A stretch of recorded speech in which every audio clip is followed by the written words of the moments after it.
the Pavel Adrian. He was a guy who wrote like many great lyrics for Vader. I was going to ask. Yeah, and yes, unfortunately, he committed suicide after he decided something. I don't know. I don't want to dig it up and that, but yeah, that was bad, And he was just a weird guy. I met him like a few times in Wrocław. Like you couldn't believe when you see him. We couldn't believe he got such a huge, imagination, and he's so much into that darkness, maybe too much. Yeah, that's why the decision came out. Maybe, yeah. It's hard to say, maybe.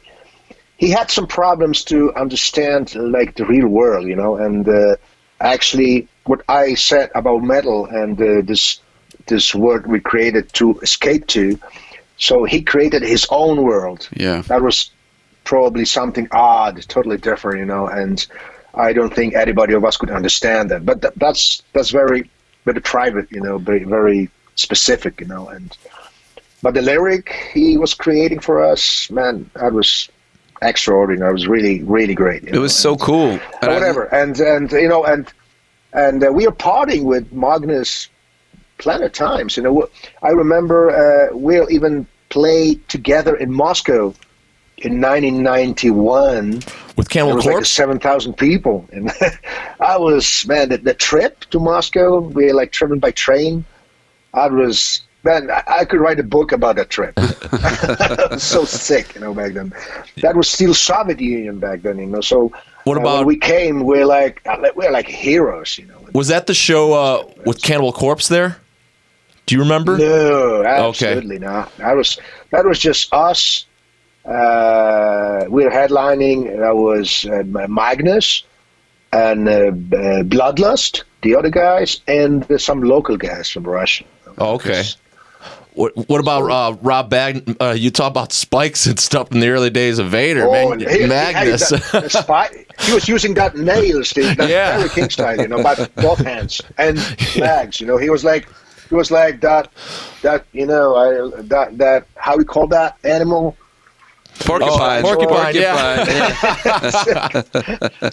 It's maybe more like those dinosaurs. Yes. With the spikes. Yeah. Yes. I remember he was entering the stage. He was just like a knight, like in a steel. It was just that sound, like. Yeah. I heard like metal guy.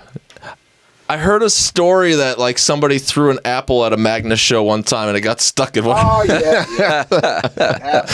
An apple. We did some jokes with that as well.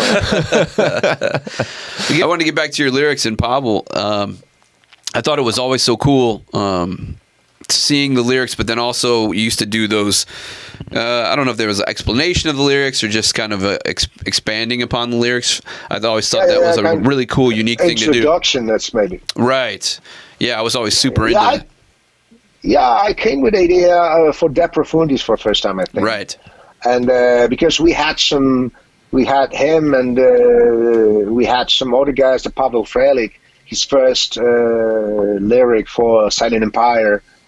And I just wanted to let them do the introduction in their own word, to close up the source of inspiration. Because I was not writing them, so it's really hard to me to talk about that. I adopted them because, as all other songs in Vader, you can interpret them pretty freely. Sure. And I love that, actually. And even if I create my songs, and even if there is some real story behind that, I still make a story, so you can interpret it in an absolutely different way. And that's why I could adopt that in the past, So I was not actually for many fans, like, this introductions can close up some sources of the knowledge, of inspiration, and I think that was also a good thing, just to push people for action. Right. To make them active in searching, and if they like the music, or if they like some magic or some, the philosophy, those kind of things, so they can just still find some source, a guide, where we'll look around, what it's all about,